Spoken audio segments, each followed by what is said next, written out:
Oke, kita membahas bab 3 dan bab 4, aktivitas Montessori untuk balita dan menata rumah. Jadi aktivitas Montessori untuk balita itu pertama ada koordinasi mata tangan, terus ada juga musik dan gerak tubuh, ada kegiatan sehari-hari, ada seni dan kerajinan, dan bahasa. Terus apa yang membuat suatu aktivitas itu dikategorikan Montessori? Yang pertama yaitu suatu keterampilan. Jadi Montessori ini aktivitas yang biasanya menargetkan itu suatu keterampilan. Terus Montessori juga menggunakan bahan yang alami, seperti kayu ya.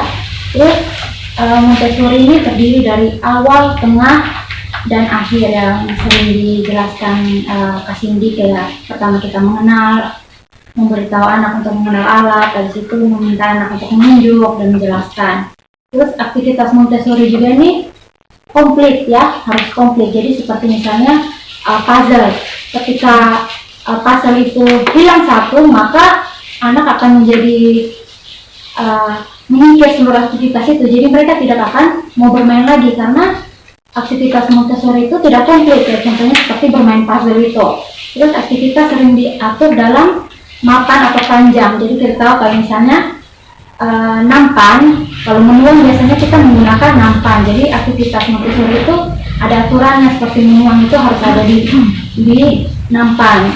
Seperti menuang, ada pula kain untuk lap disediakan. Terus anak-anak juga menguasai sesuatu aktivitas melalui pengulangan. Jadi Montessori juga ini harus ada pengulangannya dia, bukan satu kali kita melihat anak bisa, tidak, tapi ada pengulangan terus-menerus sampai anak ini benar-benar memahami.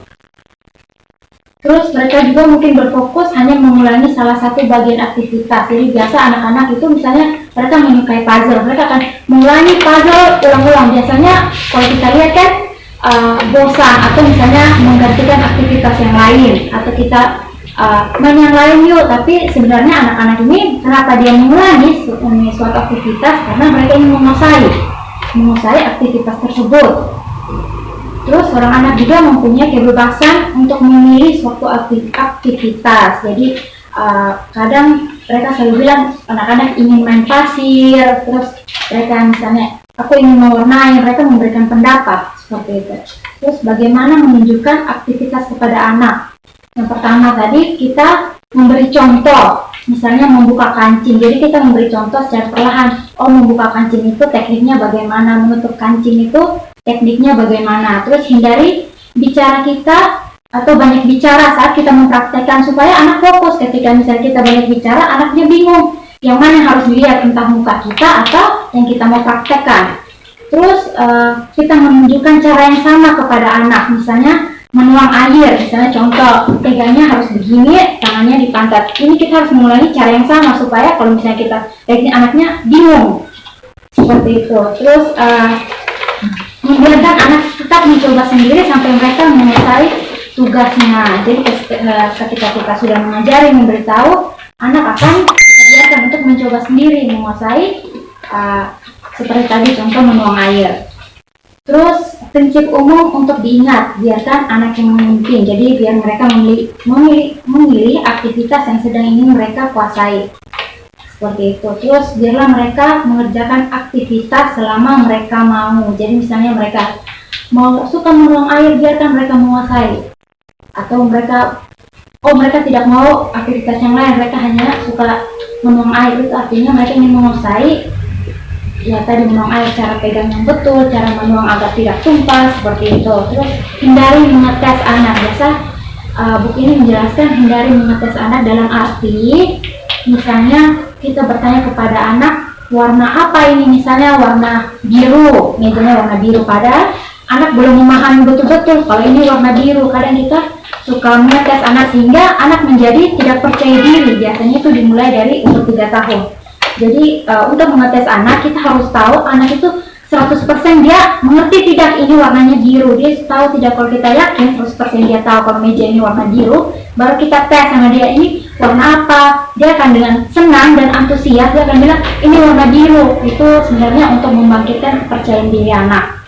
Seperti itu. Jadi kita jangan sampai mengetes anak ketika anak belum memahami betul-betul. Misalnya ini dia belum tahu ini warna biru. Oh salah, misalnya bilang meja ini warna kuning. bukan, meja ini warna biru, bukan warna kuning, itu membuat anak itu menjadi tidak percaya diri, seperti itu. Terus selanjutnya membereskan aktivitas ketika sudah selesai, ya biasa kita lakukan ya di Montessori, yaitu membereskan mainan. Kita mengajak anak-anak untuk membereskan mainan ya, agar ruang belajarnya itu ada, seperti itu.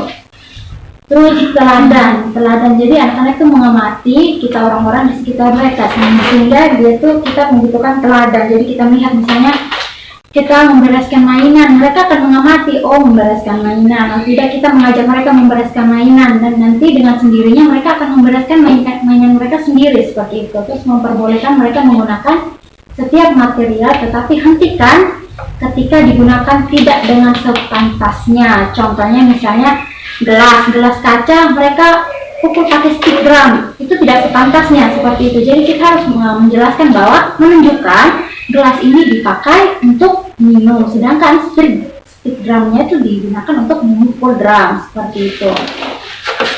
Terus modifikasi aktivitas sesuai dengan level mereka. Jadi memodifikasi aktivitas ini contohnya misalnya memindahkan pompong dari satu tempat ke tempat yang lain, itu misalnya menggunakan penjepit. Jadi ketika kita menggunakan penjepit yang besar, ya penjepit biasa kita lihat di tempat jualan kue itu kan penjepitnya besar, kadang anak sulit untuk memegang. Jadi bagaimana kita berpikir cara yang kecil, seperti kayak misalnya kayak untuk cabut jenggot atau cabut kumis, kita bisa gunakan yang kecil itu supaya anak bisa memakai sesuai dengan level mereka, seperti itu, memodifikasi aktivitas. Terus tata material di rak dengan urutan dari yang paling mudah hingga sulit, ya seperti di Montessori ini kan raknya kecil-kecil atau pendek-pendek supaya anak bisa gampang untuk melihat gitu. Manfaat barang yang tersedia, yaitu memanfaatkan barang yang tersedia. Contohnya misalnya dompet bekas juga anak-anak bisa pakai untuk tutup atau buka dompet. Jadi bisa juga kita menaruh sesuatu seperti ada pom-pom berwarna merah di dalam dompet supaya anak-anak lebih surprise, ya seperti itulah.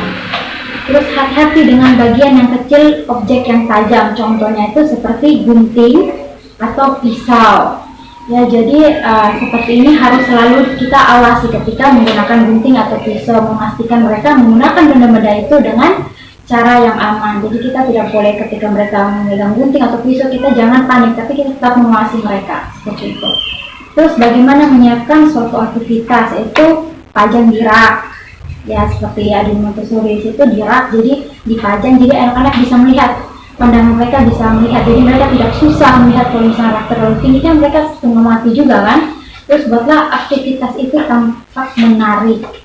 Terus tunjukkan suatu aktivitas dalam satu set, ya seperti puzzle satu setnya, dia kita menunjukkan agar menarik. Terus siapkan segalanya sehingga anak bisa melakukan sendiri, dalam arti misalnya kita ingin membuat aktivitas bermain cat air, jadi kita siapkan di napan cat air, terus kertas, sehingga anak itu bisa melakukannya sendiri karena semuanya sudah kita siapkan, seperti itu.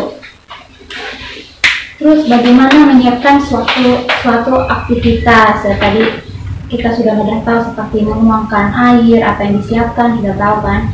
Terus meroncet, terus membuka tutup botol, pastinya itu semua kita sudah pernah praktekkan di ruangan sana.